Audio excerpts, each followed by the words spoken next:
আমারে কইলো বাচ্চা হইতে দেরি হইব। আমি কইলাম এত ডাক্তার থাকতে দেরি হইব কেন? প্রয়োজন হলে আরো 2-3 জন মিলে চেষ্টা করেন। আসসালামু আলাইকুম। শ্বশুর আব্বা আমারে এসে কইলো তোমার শাশুড়ি তো টেনশনে একবারে মৃত্যু পথযাত্রী। আমি কইলাম যাত্রা শুভ হোক। এক ভদ্র মহিলা এসে আমারে কইলো আমার পোলা তো 3 মাস হইলো হাঁটতেছে। আমি কইলাম হায় হায় ওরে আটকান, বহুদূর তো চইলা গেছে।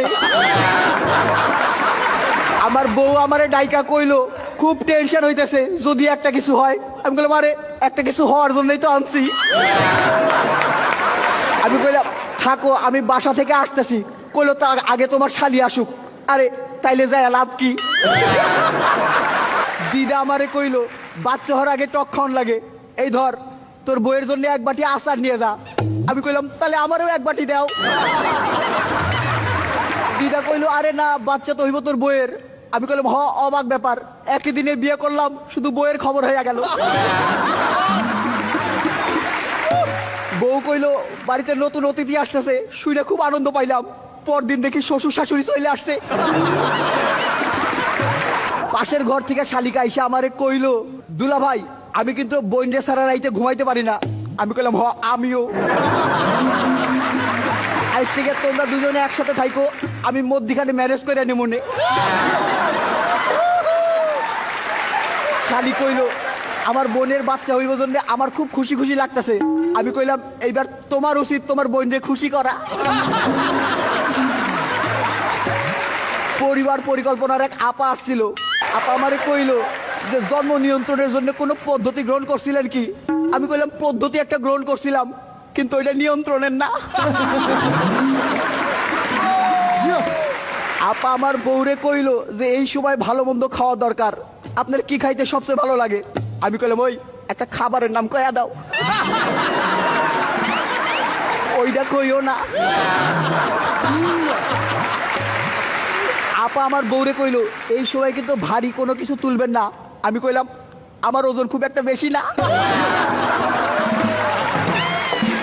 আমার বন্ধু আমারে কইলো আমার শ্বশুর শাশুড়ি খুব খারাপ, মাসে 2-3 বার যাওয়া আসা করে। আমি কইলাম আমার শ্বশুর শাশুড়ি খুব ভালো, সেই 5-6 মাস আগে আসছিল আর যায় নাই।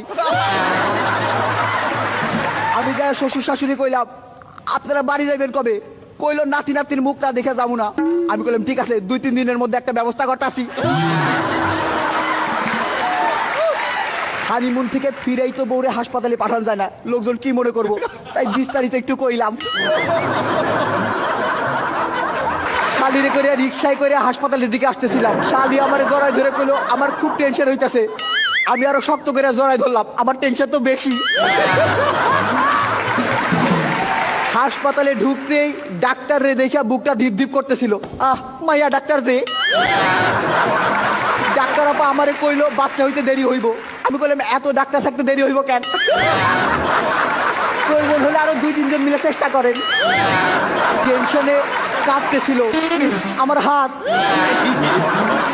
নড়তে লাগলো আমার চোখ, গরম হয়ে উঠলো মাথা।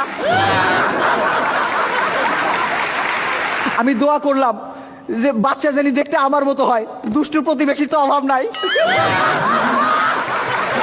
এমন সময় নার্স আইসা কইলো আপনার একটা ছেলে সন্তান হয়েছে। আমি কইলাম এত চেষ্টার পরে একটা?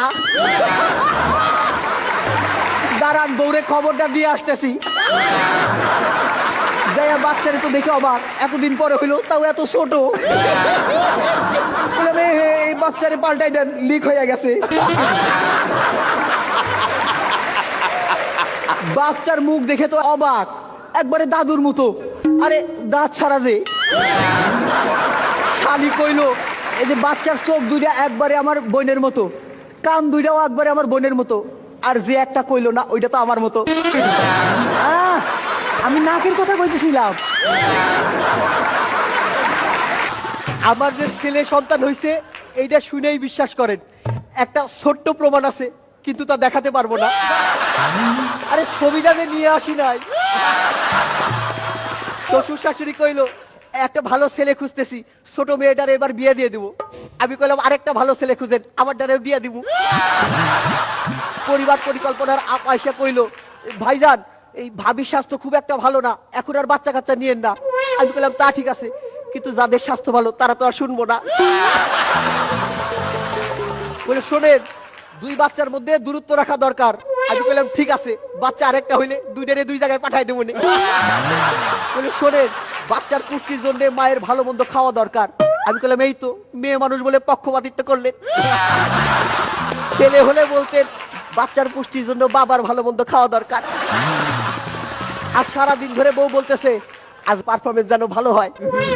আমি কইলাম অনেকদিন পর তো, ঠিক আছে চেষ্টা করুম নেই। আজকের মতো আসতেছি, আসি।